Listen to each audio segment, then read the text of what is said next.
Welcome, students. I'm Avantika from AVS Knowledge Station, and in today's class, we'll be studying about the third chapter of your class 10th English First Flight book, Two Stories About Flying. And the first story that we are going to do today is His First Flight, written by Liam O'Flaherty. Students, it is a wonderful chapter. It has something to teach to each one of us. All right, it has a hidden moral, you can say. And by the end of this part, I would like to know from you that what is the moral here in the story.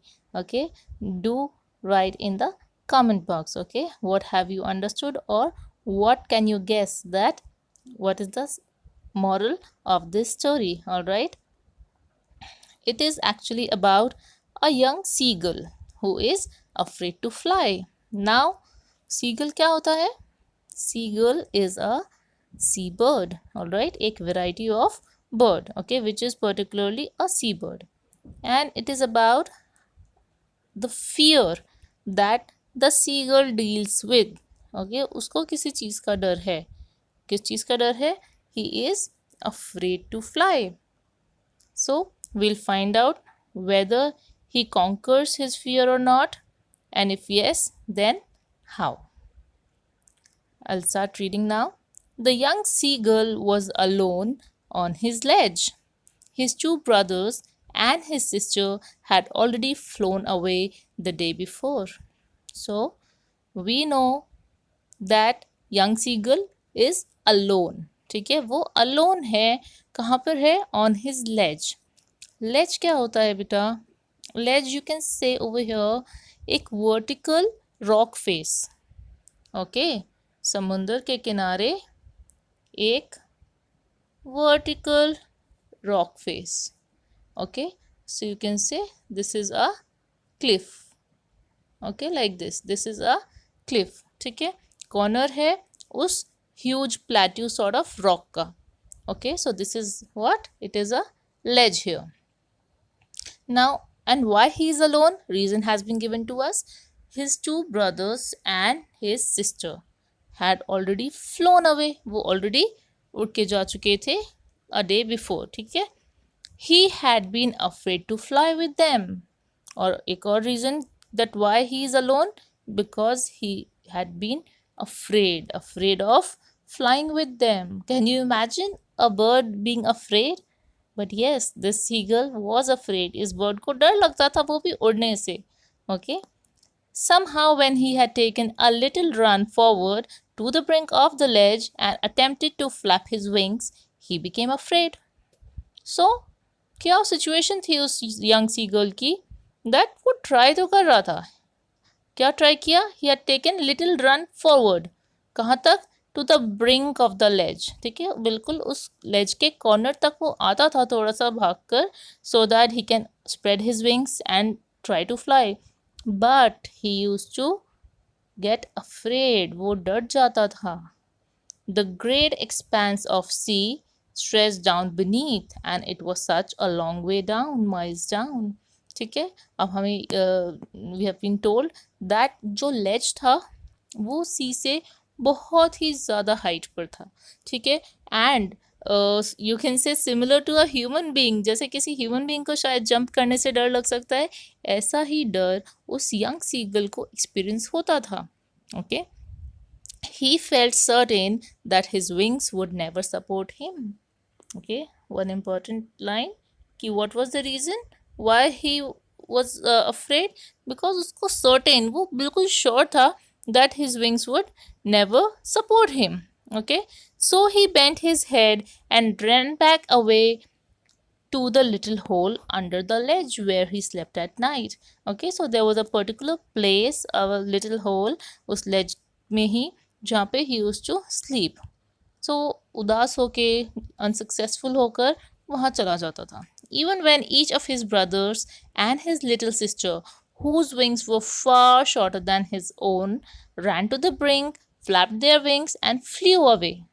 ठीक है, अब देखिए how the explanation has been given to us. उसके 2 brothers थे और एक younger sister थी, छोटी बहन थी, ओके, जिसके विंग्स उस यंग सीगल से भी छोटे थे, but still she flu away. It's not about कि वो छोटी थी इसलिए शायद वो भी ना उड़ पाती या एबिलिटी नहीं है। No, a bird is born with an ability to fly. बस what was the problem? See, we'll see in this last third line. He failed to muster up courage to take that plunge which appeared to him so desperate. That means वो करेज नहीं gather कर पाता था। Muster means to gather something, okay, और वो क्या gather नहीं कर पाता था, क्या इकट्ठा नहीं कर पाता था? करेज, ओके, उसमें वो हिम्मत नहीं आ रही थी कि वो फाइनल प्लंज ले, वो फाइनल वहाँ से जंप करने का ट्राई करे। जो जंप करना उसको बहुत ज़्यादा ज़रूरी था। ही वॉज डेस्परेट, ओके, बहुत ज़्यादा आतुर था वो जंप करने के लिए। His father and mother had come around, calling to him shrilly, upbraiding him, threatening to let him starve on his ledge until he flew away. Okay, this means what? कि he was not alone. ठीक है, उसके family में कौन कौन था? We get to know parents, that means mother, father, okay, 2 brothers and 1 sister. All right, that tells us that they were a family of 6 6 seagulls. All right, now अब parents क्या करते थे? They were trying their best to encourage him. Calling to him shrilly का क्या मतलब होता है? कि वो उसको मोटिवेट कर रहे थे on the top of their voice. Shrilly means on the top of their voice. Upbraiding him, sometimes वो डांटते भी थे, okay. Upbraiding here means to scold. Threatening him to let him starve. Starve का क्या meaning होता है? कि भूखे रह के जब आप you are near to your death, okay, तो वो पेरेंट्स उसको थ्रेट करते थे कि वो उसको स्टार्व करने देंगे उसी लेज पे if he does not flies, अगर वो नहीं उड़ता है। But for the life of him he could not move. Okay, अब आप देखिए, but for the life of him, that means he was too afraid to fly and that is why he could not move. वो उनके threatening डांट का किसी का असर नहीं हो पा रहा था। Why? Because of that one negative thought in his mind, जो उसको ओवरपावर कर रही थी, उसकी नेचुरल एबिलिटी को ओवरपावर कर रही थी, वो negative thought. Okay, that was 24 hours ago. This means ये जो सारा सीन है दैट ही वॉज अफ्रेड, वो ट्राई करना चाह रहा था, सब उड़ चुके थे, पेरेंट्स डांट रहे थे, ये जो भी हमने अभी तक पढ़ा है बेटा, this has already happened the previous day, okay, 24 hours पहले। एंड उस 24 आवर्स से अभी तक no one had come near him, उसका फैमिली का कोई भी बर्ड उसके पास नहीं आया है। The day before, all day long he had watched his parents flying about with his brothers and sister, perfecting them in the art of flight, teaching them how to skim the waves and how to dive for fish. This tells us what? That उसके पास कोई नहीं आया था, but he had watched his parents flying about. मतलब उसकी पूरी family उसको एक डिस्टेंस पे दिख रही थी, they were flying and the parent birds were teaching their children to perfect in the art of flight. Flight means उड़ने का जो स्टाइल है, different different, see, to skim the waves, to dive for fish, techniques जो होती हैं birds की involve.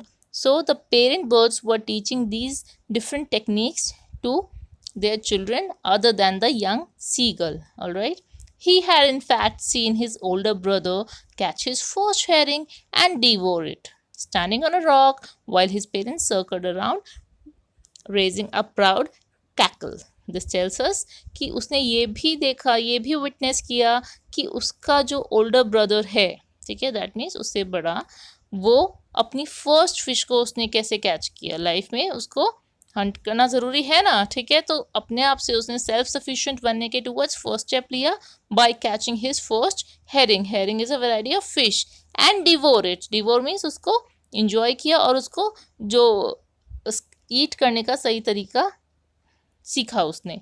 Okay, standing on a rock, that means while that older brother जो था वो रॉक पे खड़े होके कैसे उसको टीयर करते हैं फिश को, ये सब देखा उसने। एंड जब वो ब्रदर ये कर रहा था, उसके parents were circling around and motivating him. ये प्राउड कैकल क्या है? ये उन बर्ड्स का साउंड है बेटा, that they were encouraging him and celebrating him, applauding him। ठीक है, वो उसको और भी ज़्यादा कॉन्ग्रेचुलेट कर रहे थे क्योंकि उसने अपनी फर्स्ट फिश कैच करी थी। And all that morning the whole family had walked on the big plateau midway down the opposite cliff, taunting him with his cowardice। ठीक है, और पूरी सुबह क्या कर रही थी पूरी फैमिली? वो भी कंसर्न तो थे ना, they were also somewhere concerned for the young seagull। so वो उसको टॉन्ट कर रहे थे, उसके ऑपोजिट वाली क्लिफ पे थे। Okay, and why they were taunting him? for his cowardice। do you agree that he was a coward? huh? tell me, please leave your comment in the comment box बेटा। ठीक है, if you ask me, yes, somewhere he was a coward, क्योंकि bird होकर और उड़ने से उसको डर लग रहा था। That is why somehow I feel just because of his negative thoughts, okay, he let the negative thoughts overrule him। so वो ठीक कर रही थी फैमिली उसको टॉन्ट करके, थ्रेटन करके, क्योंकि sometimes you know for the betterment of the children the parents have to take harsh decisions. Alright, ऐसा नहीं है कि जो पेरेंट डांटता है वो खराब है या वो they don't love you. It is the love in their scolding, in their warnings, okay, कि they want your betterment, वो आपका भला चाहते हैं। that is why they want you to walk on a correct path, like the young seagull was being scolded and threatened by his family। okay, so you read till here and we'll be doing the chapter further in my next class. Till then, study sincerely and stay safe.